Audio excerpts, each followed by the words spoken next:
Welcome to Java Forum. Now I am going to show you how to fix ORA-02262 error in Oracle database 12c. So here you can see that I have already logged into the SQL Plus editor as a common user called c#scott.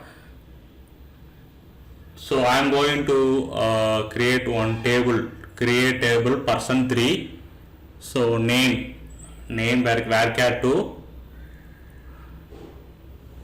size 10, okay. Age, so age column should be a number data type and size is 3, okay. Now what I am going to do, see here, alter table person3, modify age, default. So I am supplying one default value to the age column, okay. I am supplying one default value to age column.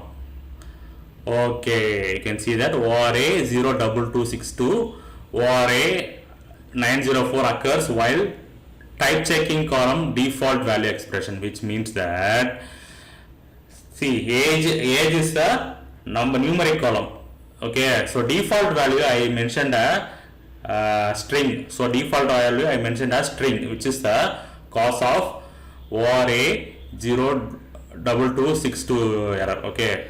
So now I mentioned the correct default value. So correct numeric value I mentioned as a default value for age column. So this is the fix for this ORA-02262 issue.